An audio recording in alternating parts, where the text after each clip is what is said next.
Good morning বন্ধুরা, সবাই কেমন আছো? আজকে আবারও চলে এসেছি প্রিয়াংশু ব্লগ চ্যানেলে ৬ষ্ঠ নম্বর পর্বে, যেটা আপনারা অবশ্যই দেখো শুরু থেকে শেষ পর্যন্ত। এবং যদি ভালো লাগে তাহলে অবশ্যই লাইক এবং সাবস্ক্রাইব করুন। বন্ধুরা, গত ৫ পর্বে আপনাদের সঙ্গে শেয়ার করেছি মুর্শিদাবাদের ঐতিহাসিক স্থান, যে স্থানগুলি হলো কাটরা মসজিদ, কাঠগোলা বাগান, নসিপুর রাজবাড়ি, জাফরগঞ্জ আর খোসবাগ। যারা দেখোনি তারা অবশ্যই দেখে নিও। আমার পিছনে যেটা দেখতে পাচ্ছেন সেটা আজিমুন্নেসার সমাধি। এই আজিমুন্নেসা ছিলেন বাংলার নবাব মুর্শিদ কুলি খানের কন্যা। এই আজিমুন্নেসাকে জীবন্ত কবর দেওয়া হয়েছিল। বন্ধুরা, এই আমার পিছনে যেটা দেখতে পাচ্ছেন এটা হচ্ছে আজিমুন্নেসার সমাধি, জীবন্ত সমাধি। এটা দিয়েছিলেন তার বাবা মুর্শিদ কুলি খান। সিঁড়ির নিচেই দেওয়া হয়েছে এই আজিমুন্নেসার সমাধি।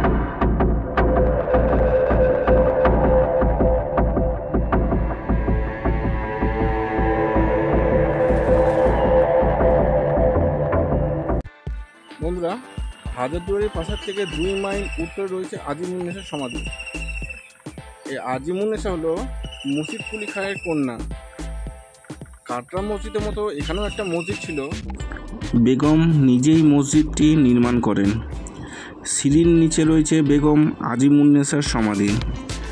কাটরা মসজিদে যেমন দেখেছিলেন বন্ধুরা, মুর্শিদ কুলি খানের সমাধি সিঁড়ির নিচে ছিল, ঠিক একই রকম আজিমুন্নেসার সমাধিও রয়েছে সিঁড়ির নিচে।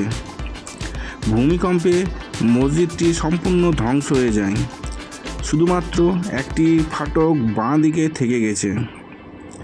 আজিমুন্নেসা ছিলেন দানশীল উদার মহিলা। নবাব বেগমদের জীবন যেমন রহস্যময় ছিল, তেমনই বেশ কিছু নবাব এবং বেগম কুখ্যাত হয়েছিলেন তাদের নিষ্ঠুর স্বভাবের কারণে। তেমনই এক নিষ্ঠুর বেগম ছিলেন আজিমুন্নেসা। সেই নারীর হৃদয় এতই কঠোর ছিল যে স্বয়ং তার পিতা মুর্শিদ কুলি খাঁ স্তম্ভিত হয়ে গিয়েছিল। বেগম আজিমুন্নেসা ছিলেন বাংলার প্রথম নবাব মুর্শিদ কুলি খাঁর পালিত কন্যা।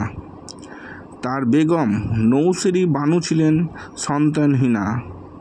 তাদের কোনো পুত্র সন্তান ছিল না। একমাত্র কন্যা আজিমুন্নেসা।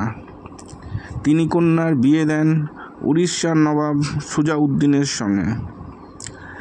আজিমুন্নেসা ছিলেন সেই সময়ের সবচেয়ে প্রভাবশালী এবং ধনবান নারী। একবার এক দুরারোগ্য রোগে আক্রান্ত হন, কিন্তু তার কোনো চিকিৎসা পাওয়া যাচ্ছিল না। যখনই এই মরণবাদী তাকে গ্রাস করার পর্যায়ে, সেই সময় এক হাকিম তাকে এক অদ্ভুত চিকিৎসার কথা বলেন। তাকে নাকি দীর্ঘ 1 মাস মানুষের বাচ্চা অর্থাৎ শিশুদের কলিজা খেতে হবে, তাতেই নাকি এই রোগ সেরে যাবে।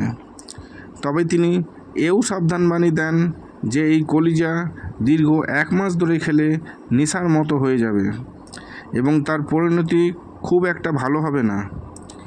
যাই হোক, এই অদ্ভুত চিকিৎসার কথা শুনে বেগম একটু অবাক হন। বাঁচার আকাঙ্ক্ষা নিয়ে তিনি এই অদ্ভুত চিকিৎসা পদ্ধতি মেনে নিয়েছিলেন। তার কর্মচারীরা তাকে 3 বছরের কম বাচ্চাদের কলিজা এনে দিতেন, আর তিনি তা গ্রহণ করতেন। শোনা যায় তাকে এই কলিজা লুকিয়ে এনে দেওয়া হতো। তিনি প্রতিনিয়ত শিশুর কলিজা খেতে লাগলেন এবং খুব অদ্ভুতভাবেই তার এই রোগটি সেরে যায়। কিন্তু এই কলিজা খেতে খেতে বেগমের নেশা লেগে গিয়েছিল এবং তিনি সেই নেশা থেকে কিছুতেই বেরিয়ে আসতে পারছিলেন না। একবার সুস্থ হয়ে যাবার পরেও তিনি প্রতিনিয়ত কলিজা খেতে থাকেন।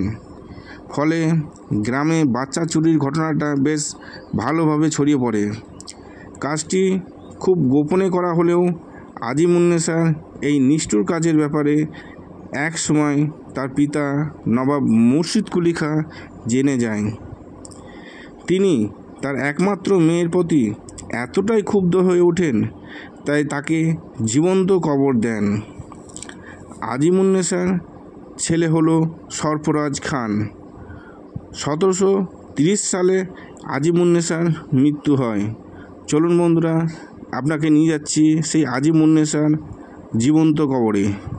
চলুন, এই দেখুন, এই সাইডে এই ভিতরেই দেওয়া হয়েছিল আজিমুন্নেসার জীবন্ত কবর। দেখুন বন্ধুরা ভালো করে, এই ভিতরেই রয়েছে আজিমুন্নেসার জীবন্ত কবর। এই দেখুন বন্ধুরা,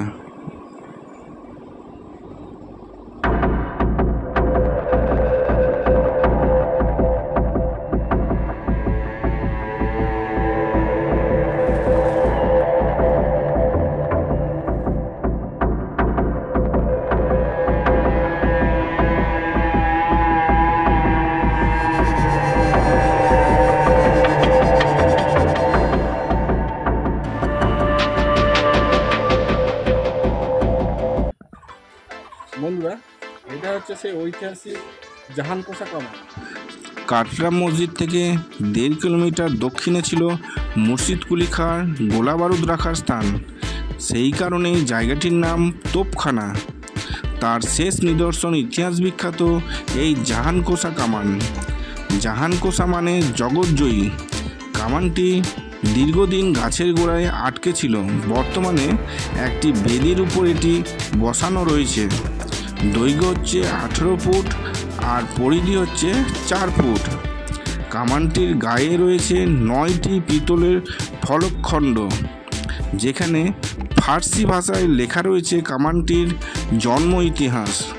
সম্রাট শাহজাহানের রাজত্বকালে বাংলার সুবাদার ইসলাম খাঁর আমলে দারোগা শের মোহাম্মদের অধীনে হরবল্লভ দাসের তত্ত্বাবধানে জনার্দন কর্মকার কামানটি ঢাকায় নির্মাণ করেন। এর ওজন হচ্ছে 212 মণ।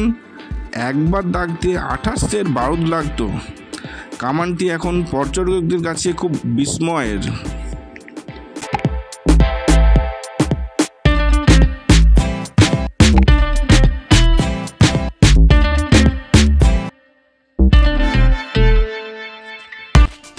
বন্ধুরা আজ এই পর্যন্ত, আবার দেখা হবে নতুন এক ঐতিহাসিক স্থানে, নতুন এক জায়গায়।